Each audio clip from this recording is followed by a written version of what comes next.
여러분 안녕하십니까? 이어서 춘천에서 전해드립니다. 어제 강원도에서 코로나19 신규 확진자가 역대 최다인 212명 나온 가운데 오늘 오전에만 135명이 추가됐습니다. 춘천에서는 어제 도내에서 가장 많은 확진자 66명이 나온 데 이어 오늘 오전에만 26명이 추가됐고 대부분 가족과 지인 등을 통해 산발적으로 감염된 사례로 조사됐습니다. 원주에서는 어제 50명에 이어 오늘도 41명이 추가돼 정확한 역학조사가 진행 중입니다. 이 밖에 21명의 속초, 강릉 18명, 홍천 15명 등 도내 누적 확진자는 15,410명으로 늘었습니다. 오미크론이 우세종으로 자리 잡으면서 확진자 수가 급증하자 강원도가 내일부터 선별진료소에서 개인이 직접 감염 여부를 확인할 수 있는 자가검사 키트를 제공하기로 했습니다. 강원도는 도보건환경연구원 자체 표본 조사 결과 84%가 오미크론 변이 바이러스로 확인돼 사실상 우세종화됐다고 보고 설 연휴가 지나면 하루 확진자 수가 500명대까지 치솟을 것으로 예상했습니다. 이에 따라 내일부터 선별진료소에서 고위험군에 해당하지 않는 경우 자가검사 키트를 지급하고 양성이 나와야 PCR 검사를 받을 수 있다고 밝혔습니다. 춘천에서 코로나19 확진자가 급증하면서 춘천시가 이번 설 연휴에 시민들의 이동 자제를 호소했습니다. 춘천시는 27일 기준으로 누적 확진 환자가 2,600명을 넘었고 자가격리자는 700명에 육박한다며 본인과 가족을 위해 설 연휴 기간 이동 자제를 당부했습니다. 이동이 불가피한 경우 방문 전 반드시 코로나19 추가 접종을 하고 출발하기 전에는 진단검사를 받아달라고 요청했습니다.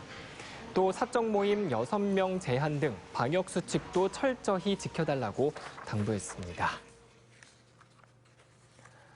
강원도는 이번 주말부터 2월 2일까지 의료기관과 약국 이용 불편을 최소화하고 응급 환자 진료와 다수의 인명피해 발생에 대비해 설 연휴 응급진료 체계를 가동합니다. 아울러 연휴 기간 코로나19 선별진료소를 정상 운영합니다. 응급진료에는 보건소와 병의원 962곳, 약국 1,041곳이 참여하며 25개 응급의료기관은 24시간 응급실을 운영합니다. 또 다수 인명피해 발생에 대처하기 위해 19개 반 132명으로 구성된 응급진료 상황실을 강원도와 시군 보건소에 운영할 예정입니다. 문태호 전 전교조 강원지부장이 강원도 교육감 선거 출마를 선언한 이후 진보 진영 후보 간 단일화를 두고 갈등이 벌어졌습니다. 문 후보는 도교육청에서 열린 출마 기자회견 자리에서 진보 진영 단일화 논의에서 강사명 후보가 이탈했기에 본인이 강원교육 대전환을 이끌 적임자라고 말했습니다.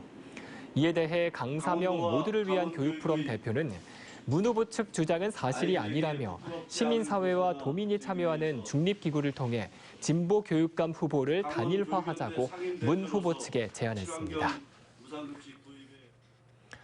국민의힘 한중일 춘천시 의원이 춘천을 세계적인 도시로 성장시키겠다며 오는 6월 춘천시장 선거 출마를 공식 선언했습니다.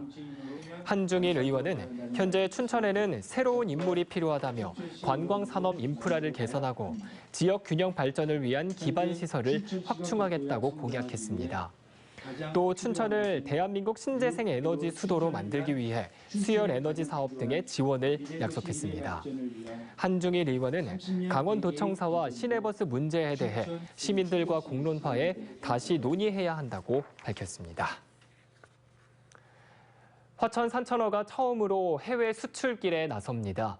화천군은 현재 냉동 보관 중인 산천어 가운데 15톤, 수출 단가로 1억 8,700여만 원어치를 미주와 동남아시아에 수출하기로 수산물 무역업체와의 계약을 체결했다고 밝혔습니다. 지금까지 춘천에서 전해드렸습니다.